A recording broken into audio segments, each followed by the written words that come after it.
پوری دنیا کی طرح پاکستان بھی اس وقت کرونا وائرس کے عذاب میں گرفتار ہے اور مختلف ذریعوں سے ہمیں تاکید کی جا رہی ہے کہ ہم بار بار ہاتھ دھوئیں اور خود کو ایک دوسرے سے ایک فاصلہ پر رکھیں، اور جو لوگ معمول کے نزلہ زکام میں مبتلا ہیں وہ گھر کے دیگر افراد سے خود کو الگ کر دیں۔ لیکن ذرا سوچیں کہ اگر آپ ان دنوں بظاہر معمولی کاموں کو انجام دینے کی پوزیشن میں نہ ہوں تو کیا ہوگا؟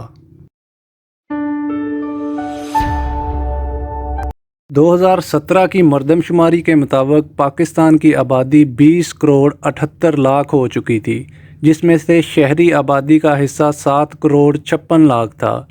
2015 میں اقوام متحدہ نے بتایا تھا کہ پاکستان کی 45.5% شہری آبادی کچی بستیوں میں رہ رہی ہے۔ اس طرح پاکستان کے 3 کروڑ 40 لاکھ افراد کچی آبادی کے مکین ہیں، جہاں بنیادی ضرورتوں کے لیے پانی کی پہلے ہی شدید قلت پائی جاتی ہے۔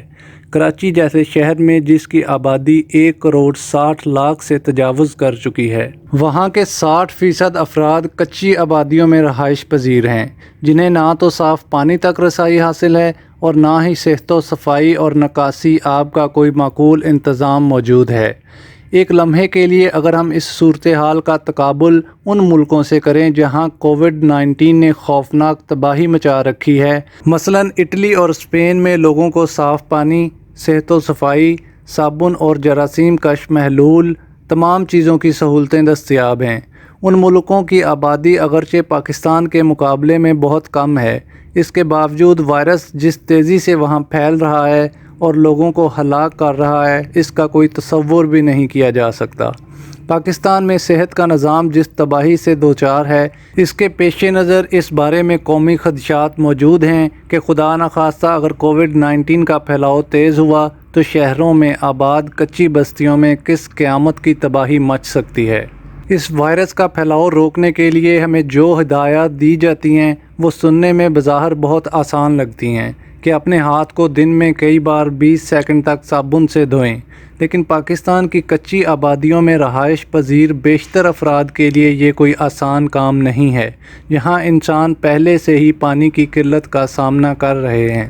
پانی تک رسائی مختلف علاقوں میں مختلف دیکھی جاتی ہے۔ کراچی شہر کے مرکز سے معقول فاصلے پر واقع مچھر کالونی کی کچی آبادی کے لوگ ٹینکروں اور دیگر ذرائع سے پانی کے حصول کے لیے ماہانہ 7 سے 8 ہزار روپیہ خرچ کرتے ہیں۔ کراچی کے PIDC کے قریب غریب آباد کے رہائشیوں کو اس کام کے لیے ماہانہ 5 ہزار روپیہ ادا کرنا پڑتے ہیں۔ غریب گھرانوں کے لیے ان کی آمدنی کا یہ ایک بڑا حصہ ہے۔ ان حالات میں ان سے یہ کہنا کہ وہ اس پانی کو دن میں کئی بار صابن سے ہاتھ دھونے کے لیے استعمال کریں، عیاشی سے کم محسوس نہیں ہوتا۔ صرف ایک مہینے میں 8 افراد پر مشتمل ایک گھرانے کو اس کام کے لیے 750 گیلن اضافی پانی کی ضرورت ہوگی، جس کا مطلب ہے کہ 1500 گیلن والے ایک ٹینکر کا آدھا پانی اس کام میں استعمال ہو جائے گا۔ کچی آبادیوں میں یہ ٹینکر کم از کم 2500 روپے کا آتا ہے، یعنی ایک خاندان کو کووڈ-19 سے تحفظ کے لیے ایک مہینے میں صرف ہاتھوں کو دھونے کے لیے اضافی 1250 روپے خرچ کرنے ہوں گے۔ یہ اگرچہ کوئی بڑی رقم محسوس نہیں ہوتی، لیکن لاک ڈاؤن کی صورت میں جب کہ کاروبار زندگی ٹھپ اور یومیہ اجرت پر کام کرنے والے افراد فاقہ کشی پر مجبور ہو رہے ہیں، یقیناً یہ بہت بڑی رقم ہے۔ کچی آبادیوں میں محصور غریب بے روزگار خاندان زندہ رہنے کے لیے ضروری بنیادی غذائی اشیاء کی خریداری پر محدود رقم خرچ کرے یا اس رقم کو ہاتھ دھونے کے لیے اضافی پانی خریدنے پر صرف کرے۔ کرونا وائرس کا پھیلاؤ روکنے کے لیے دوسرا محبوب نسخہ سماجی دوری کا بتایا جاتا ہے، جس کو سوشل ڈسٹینسنگ بھی کہتے ہیں، لیکن کچی آبادیوں کے مکین اس عیش پسندی کے بھی متحمل نہیں ہو سکتے، اس لیے کہ حکومتی تخمینوں کے مطابق صوبہ سندھ میں 1414 کچی آبادیاں ہیں، جن میں سے 575 کراچی اور 408 حیدرآباد میں ہیں۔ کراچی کے 13 مختلف اضلاع میں 18 ماہ کی تحقیق و جستجو کے بعد کراچی اربن لیب نے یہ پتہ لگایا تھا کہ اوسطاً 8 سے 9 افراد پر مشتمل خاندان ناقابل تصور 20 مربع گز کے انتہائی چھوٹے پلاٹ پر بنے مکانوں میں رہائش پذیر ہیں۔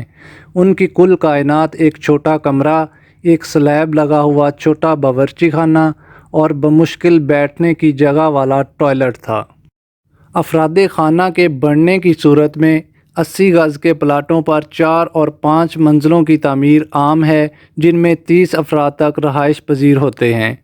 اتنے قریب رہنے والے افراد میں سماجی دوری یعنی کہ سوشل ڈسٹینسنگ کے اصول کا اطلاق تقریباً ناممکن ہے، اور اس قسم کی گنجان آبادیوں میں کووڈ-19 کے پھیلنے کی صورت میں مکینوں کی صحت اور سلامتی کو سنگین خطرات لاحق ہو سکتے ہیں۔